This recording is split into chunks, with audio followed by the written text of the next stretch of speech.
Well, I'm back with a particularly difficult edition of Top 3 Tuesday this week. But first, I would like to say thank you to those of you who left lists in the comments below for last week's Top 3 Tuesday. And a special thank you to Electric Adventures, Stiggs Gamer, and Mark Vahir for leaving video responses. I will put a link to their channels and their video responses down below.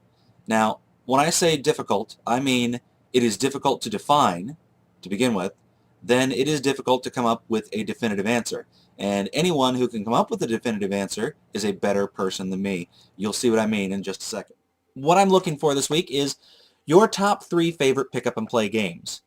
And to define that a little bit better, a game that you can pick up on the spur of the moment and play for 10, 15, 20 minutes, an hour, and then just drop it and walk away, but still enjoy coming back to it again later. Now, this rules out games like RPGs. I don't mean a game that you can save it, leave, and then come back later and start again from the same point. I mean a game that in that period of time you can either beat or get beaten, but still come back to it and enjoy playing it again later. Now, that was a long way to go to get to this, but here we go.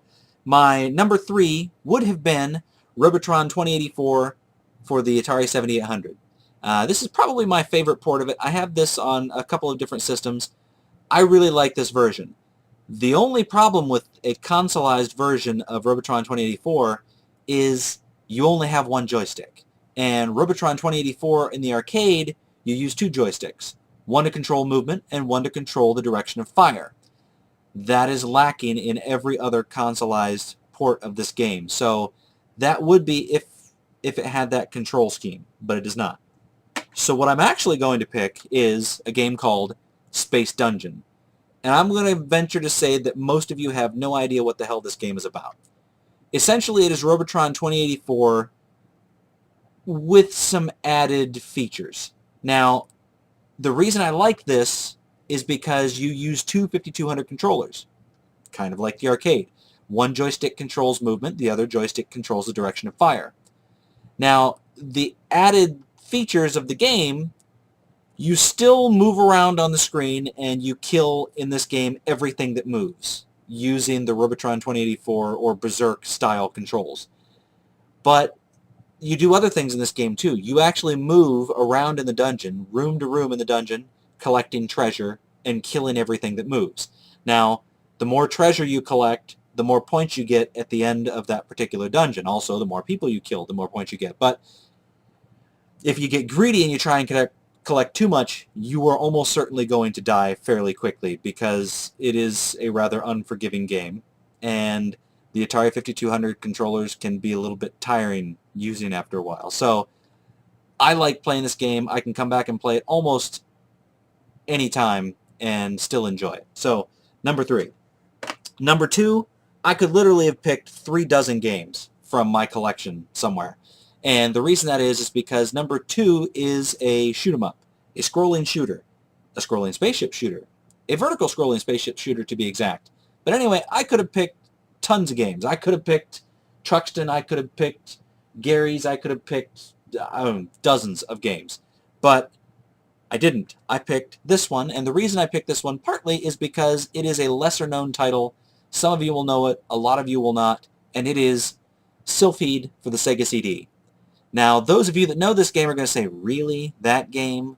The graphics are terrible. I don't know that they're terrible. It's polygon-based graphics, which they did on the Sega CD, and I actually thought they did a pretty good job at the time. Some of you will argue that the polygon graphics in Star Fox were a little bit better, and you might have an argument there.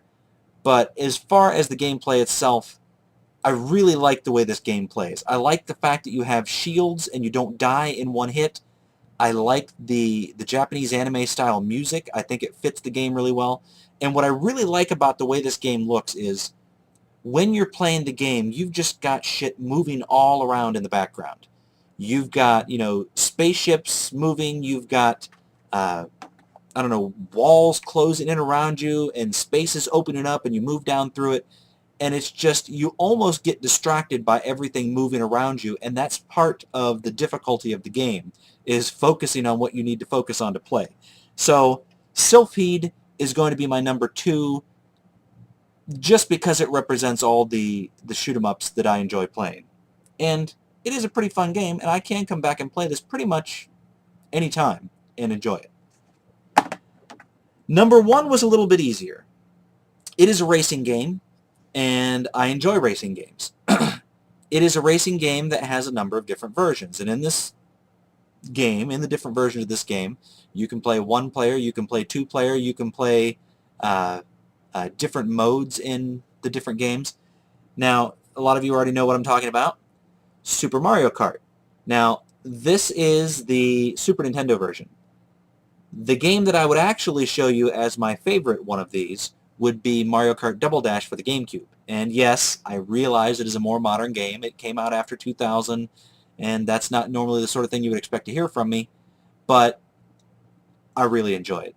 It belongs to my son, and the reason I'm not showing you that is he's sleeping right now and it's in his bedroom and I don't want to wake him up. What I like about that one, well, like I said, this is my number 2 favorite Mario Kart game, but what I like about Double Dash over all the others is you have 2 characters per kart, and you can use that in a couple of different ways. If you're playing it by yourself, what that gives you is the ability to switch from one character to the other in the middle of the game, and that allows you to carry more than one item. Now, it is an advantage, but it also makes things a little bit more difficult because you might be carrying, one character may have an item that you don't want so much, and as you're coming up on the next one, you have to remember to switch them so that you can pick it up. Because you can't just pick up 2. The person that's not holding an item has to be in the back so that you can pick up the extra item. So you're constantly thinking while you're moving, and you have to keep track of who has the item and who doesn't. The other thing that makes it interesting is when you're playing 2-player, if you have 2 people playing, you can actually have one person control the driver while the other is controlling the person carrying the item.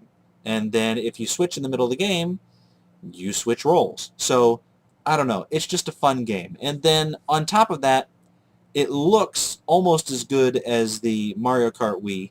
And I like the feeling of the game. I like the way it plays. So there you go. Those are my top 3 favorite pick up and play games.